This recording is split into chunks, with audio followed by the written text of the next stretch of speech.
నా ప్రియమైన బిడ్డా, నా మాటలు జాగ్రత్తగా ఆలకించుము. ఎందుకంటే నేను నీ ప్రభువునైన యేసయ్యను. నా మాట వింటే, నా ఆజ్ఞలు పాటిస్తే ఈ భూమి మీద నీకు ఏది లోటు ఉండదు అని ముందుగా తెలియజేశాను. ప్రియ సహోదరి సహోదరుడా, ముందుగానే నీకు ప్రతి విషయం గురించి తేటతెల్లగా చెప్పాను. నీకు అర్థమైందో లేదో కాని ఇప్పుడు మరొకసారి గుర్తు చేస్తున్నాను. నీవు నా ఆజ్ఞలు పాటించి నేను చెప్పినట్లు దేవుని చిత్త ప్రకారంగా జీవిస్తే నీవు అనుకున్నది నేను నెరవేరుస్తాను. నీకు ఏ సమస్య రాకుండా నేను కాపాడుతాను. నిన్ను పైవానిగా ఉంచుతాను గాని క్రింది వానిగా ఉంచాను. నిన్ను తలగా పెడతాను కాని తోకగా పెట్టను. మంచి నేల మీద పడిన విత్తనం వలె ఫలింపచేస్తాను. నీ ఉద్యోగములోనూ, నీ వ్యవసాయంలోనూ, నీ వ్యాపారములోనూ, నీ ఫ్యాక్టరీ పనుల్లోనూ, కూలి పనిలోనూ నువ్వు ఏదైనా పని చేస్తే ఆ పనుల్లోనూ నీ కుటుంబంలో సంతానము లేనటువంటి వారు ఎవరు ఉండరు. అందరూ ఆరోగ్యవంతులుగా ఉంటారు. నీకు ఎప్పుడూ తోడుగా ఉంటాను అని వాగ్దానం ఇస్తున్నాను. కాబట్టి బైబిల్ వాక్యము చదువుము.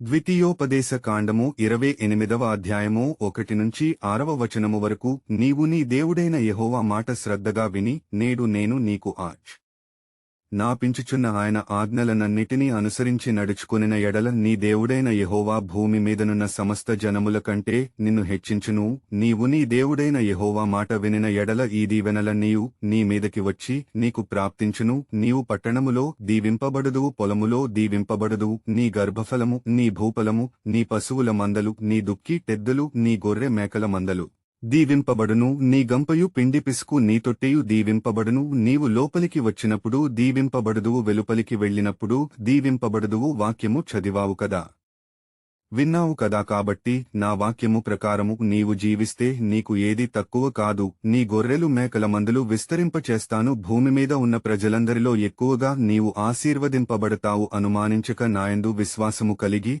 నిత్యము నిరంతరము నాకు ఏర్పాటు చేసిన మందిరమునకు నీవు వెళుతూ ఉండాలి. నా సన్నిధిలో గడపాలి. యాజకులు చెప్పే వాక్యమును ఆలకించి నీ బిడ్డలు, మీ కుటుంబ సమేతంగా నా సన్నిధికి వచ్చి నన్ను ఆరాధిస్తూ ఉండాలి. అలాగే ప్రతిరోజు కుటుంబ ప్రార్థన చేసుకుంటూ ఉండాలి. ఎందుకంటే సాయంత్రము నీవు ఉద్యోగమునకు, వ్యాపారమునకు, వ్యవసాయమునకు లేదా వేరే పనికి వెళ్లి వచ్చిన తర్వాత నీ భార్య, బిడ్డలు, నీవు కలిసి ప్రార్థన కూర్చోవాలి, పాటలు పాడాలి, స్తుతించాలి, ఆరాధించాలి. తరువాత మీలో ఒకరు వాక్యము చదవాలి, ఒకరు వాక్యానికి అర్థము చెప్పాలి. ఈ విధంగా నాలో నీవు నిత్యము ఎదుగుతూ ఉండావు. అప్పుడే నీలో ఉన్న ప్రతి కల్మషం కడగబడుతుంది. అప్పుడు నేను చెప్పిన విధముగా నీవు జీవించగలుగుతావు. ఆ తర్వాత నేను నిన్ను ఆశీర్వదిస్తూనే ఉంటాను. నీకు సిరిసంపదలు ఇస్తాను. నువ్వు అనుకున్నవన్నీ కూడా నేను నీకు ఇస్తాను. అలాగే నీవు నీ కుటుంబమును ఏ విధంగా ప్రేమిస్తున్నావో అలాగే ప్రతి ఒక్కరిని ప్రేమించాలి. ఆమెన్.